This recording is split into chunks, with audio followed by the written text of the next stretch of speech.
Bonjour à tous. Pour la première fois de l'histoire, le concours international de Bruxelles se déplace en Guadeloupe pour décerner les médailles. Suivez-nous pour suivre ce concours exceptionnel. Pensez à liker et à vous abonner à la chaîne. C'est parti.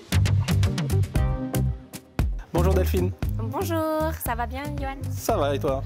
Oui, très bien. Très bien. Après 3 jours de dégustation, on va bien, on tient la route.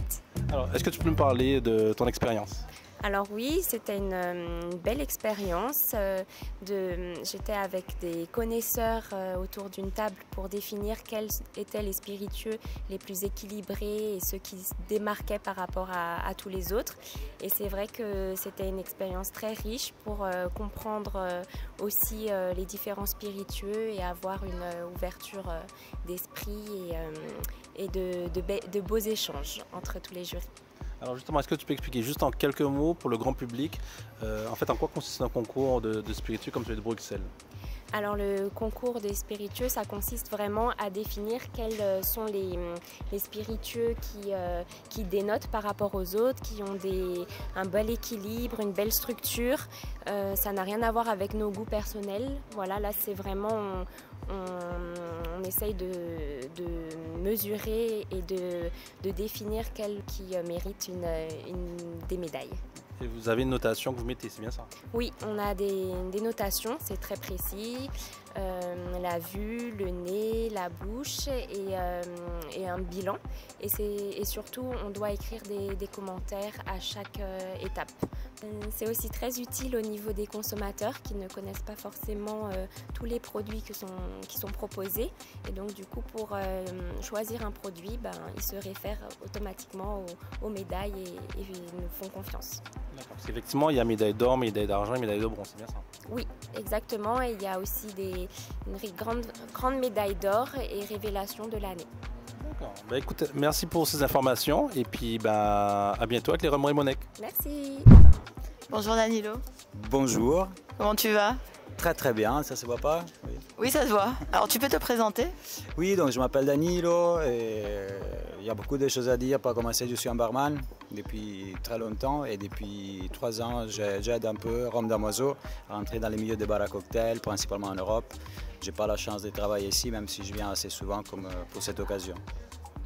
Quelles sont tes impressions sur cet événement?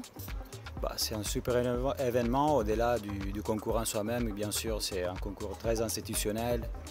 Ça permet toujours de mettre en avant plusieurs types de spiritueuses. Je crois qu'on est à 2400 échantillons. Mais surtout, c'est super intéressant de faire enfin un gros focus sur la Guadeloupe. Justement, qu'est-ce que tu penses? Qu'est-ce que ça va apporter à la Guadeloupe, ce focus sur la Guadeloupe? Je pense que le rhum agricole, s'il est très connu traditionnellement en France, il y a encore un peu du mal peut-être à l'export. Je pense qu'un événement de ce style avec 34 pays différents a vraiment permis aux gens de comprendre pas seulement l'agricole, mais les spécificités du rhum de la Guadeloupe. Ok, je te remercie. Good morning. Good morning, hi. Hello, nice to meet you. Where are you from? I'm from Greece. And I'm from Germany. Can you present yourself? Of course. My name is Christou Kyriakopoulou. I'm a journalist from Greece, owner of Flag and Life site. And we make the competition in Greece for the best bars. That's it. And my name is Simon. I'm Simon Weiss from Germany, and I'm a spirits consultant there with a focus on marketing side. So yeah, that's my daily business over there. How is your experience in Guadeloupe with the spirit selection? Okay, actually it was great because we have the time to visit all the distilleries of Guadeloupe, and so to understand more about the culture, to taste the agricultural rum actually, to learn the history, the people, the taste. It was very good actually. Yeah, actually that's it. That's the point. And of course we enjoy the nice weather here as well. So being in the Caribbean is just fantastic. The weather, okay, but the rum. What about the rum of Guadeloupe? Yes, there are fantastic products as well. So I knew a couple of Guadeloupean rums before, but to extend my knowledge and everything about it is just fantastic. For me, I was excited with white rums because usually I'm tasting old, and I said that the rums that we taste here, the white ones, they were depth with a lot of aromas, structure, aftertaste. They were very interesting. It's the first time that white aromas so interesting. What is your favorite rum in Guadeloupe? Favorite rum or Rum. Oh. I don't know, it's a difficult question because we taste so many things, and it was really so good that I don't want to say about one. I don't feel very well of that because it was really good work from the distilleries. So, sorry. You're very diplomatic. I know. We need the truth. But Yeah, I know. Actually, You can say. I will make a choice. So actually, Okay. I agree that they have a really good standard, all of them, and it's really great work that they all do. I personally choose the one from Bologna, the Black Cane, the matured one, Yeah. as my best one, It was good. and that's my favorite here. How can you compare rums, agricole rums from Caribbean? What do you think about Guadeloupean rums compared to Martinican rums or any Caribbean agricole rums? I think that you can feel the terroir in these rums, the quality of the sugarcane. You taste it, you feel it. So I think that this is the basic difference. We saw a lot of techniques during the fermentation, and this is also another different, and you can find it in the organoleptic characteristics of rums. Yeah, I would like to add that it's also people business. So it's a different being on this island or on the other island. So I think it's all about people here as well, and the people that make that rum, and these people make it special. And what do you think about these people? These people, all of you guys on the island I met were very pleasant and nice and welcoming, and I really enjoyed staying here. You're welcome. Thank you. Thank you. Bonjour Monsieur Gali. Bonjour. Alors cette dernière journée, comment vous l'avez trouvée? Alors très intéressant, globalement l'expérience est super intéressante. Alors moi c'est mon deuxième concours, celui-là le plus professionnel je pense. Je pense que c'est une très bonne chose pour la Guadeloupe et pour les Roms guadeloupéens de pouvoir accueillir un concours de cette envergure. Est-ce que ce serait une expérience à renouveler et peut-être même aller un peu plus loin? Je pense que oui, puisque c'est pas un concours que sur le rhum. Alors ça aurait été peut-être bien aussi, mais ça permet de voir ce qui se fait dans d'autres industries, sur d'autres produits, d'ouvrir sa palette aromatique et pouvoir améliorer nos propres produits. Donc non, j'ai trouvé ça très enrichissant. D'accord, je vous remercie et bonne fin de journée. Merci à vous et puis bonne fin de journée aussi à vous. Hello. Hello. Can you present yourself? Yes, I'm Isadora Fornari from Brazil, and I'm a specialist in cachaça and spirits. And I have an amazing time in Guadeloupe, knowing a little bit of our cousins. First time in Guadeloupe? First time. Yeah. And what do you think about the agricole rum? I got really impressed about the quality, especially and the manifesting of the types of sugar cane and the way the producing goes. For many highlights of the each step you have, and it is really clear in the mouth, and the way you age, that the French influence is really clear, but also you have like more, how can I say, rhythm, and it's interesting to see the connection of the rhythm with the aging rounded, and you have more beats. I think it was a amazing time here, and I really fall in love because, of course, I'm from Brazil too, and I like this rhythm thing.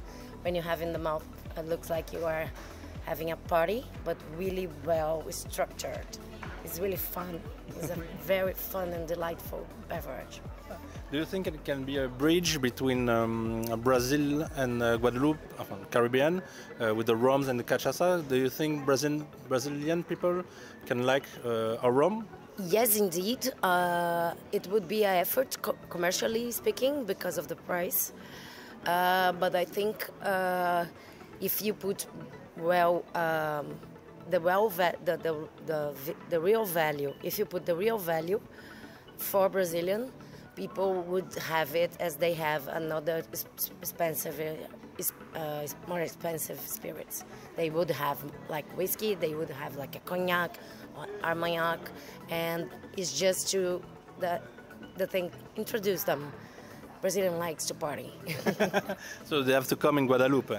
Yes, indeed, and you to go to Brazil to present your spirits. We will one day. We will. With me, I'm going to have like 3 bottles at least. Thank you very much. Thank you very much. Bonjour David. Bonjour Bianca, comment vas-tu? Ça va, merci. Tu peux te présenter s'il te plaît? Je suis David Van Heeft-Baltus. Je suis importateur de rhum et distributeur en Belgique et récemment je suis aussi devenu embouteilleur. Mais félicitations. Merci beaucoup. Tu peux nous parler de tes produits? J'importe les produits Biel, Remonec, Montebello et Mabi. Donc ces institutions-là m'ont donné leur confiance et j'ai eu l'opportunité de faire un embouteillage Biel. Ok. De mémoire, tu es de Guadeloupe toi aussi? Originaire de Guadeloupe, tout à fait, oui. De quelle zone? La plus belle, Vieux Habitants. Vieux Habitants. Donc, alors, tu peux nous donner Alors déjà, tu étais dans le jury. Tu peux nous donner tes impressions sur ce concours, l'organisation, qu'est-ce que ça va apporter à la Guadeloupe? Qu'est-ce que tu en penses déjà? C'est un concours très très professionnel, très intense aussi parce qu'on avait un programme, on n'a pas eu beaucoup de temps libre, donc c'était se lever très tôt, commencer les activités, visiter les distilleries et puis se coucher épuisé le soir. J'ai même pas eu le temps de voir les infos parce que je m'endormais à chaque fois. Et après ça, oui, je trouve que ça a été très bien organisé. Pour une première, les distilleries ont bien fait l'organisation, on nous a aussi bien informés, donc ça a mis le savoir-faire guadeloupéen en avant. Ça fait en sorte que aussi, j'espère que par les réseaux, ça va faire rayonner un peu plus le savoir-faire guadeloupéen. Et aussi la destination, les vues qu'il y a sur les photos, je crois qu'ils font rêver aussi. Donc aussi, ça fait deux pierres d'un coup, désolé. Donc le savoir-faire réuni avec l'activité touristique. Merci David. Mais en gros, tu es notre ambassadeur puisque tu es guadeloupéen, tu représentes les rhums de Guadeloupe. Est-ce que tu as des projets? Comment tu vois les rhums de Guadeloupe dans quelques années? Est-ce que tu pourras influencer? Comment tu vois les choses à l'avenir pour la Guadeloupe, pour le rhum de Guadeloupe, pour tes projets? D'ailleurs, on est tous ambassadeurs de la Guadeloupe. Je ne suis pas plus ambassadeur qu'un autre, mais les produits guadeloupéens, je crois que si on continue sur cet élan-là, ça va devenir des produits de niche qui seront connus au niveau mondial. Et on ne doit pas trop mentionner notre savoir-faire. Est-ce que l'élan, il est bon déjà? L'élan, il est très bon. Il est très bon. Je regarde pour la Belgique, un pays où le rhum agricole est un peu méconnu, surtout du côté flamand. Je vois ces dernières années que ça commence à rentrer petit à petit dans les mœurs des amateurs de rhum. Ah, donc il y a une différence, il y a une évolution des choses. Tout à fait. On va même dire une grande évolution. On te remercie puisque tu es responsable de ça toi aussi. J'ai emmené ma petite pierre à l'édifice. Voilà, tout à fait. Merci David. Bonjour. Bonjour. Est-ce que vous pouvez vous présenter? Oui, je m'appelle Ana Valenzuela Zapata. Je suis spécialiste scientifique dans les secteurs des spiritueux, spécialement sur les agave spirits, comme la tequila, le mezcal, bacanora, sotol et autres distillés du Mexique et aussi du monde. D'accord. Et vous connaissiez déjà le rhum, ou en tout cas les produits rhumiers? Je connaissais un tout petit peu de rhum. Et maintenant, je connais beaucoup et cette expérience m'a donné tellement de connaissances, bien si c'est une spiritueuse bien connue dans le monde. J'étais surtout avec un environnement de mélasse. Et maintenant, je sais plus sur les rhums agricoles. Je connaissais l'appellation d'origine et l'indication géographique, mais maintenant, le vivre ici, l'expérience avec tous les arômes de paysage, les gens qui travaillent et cette richesse aromatique, c'est formidable.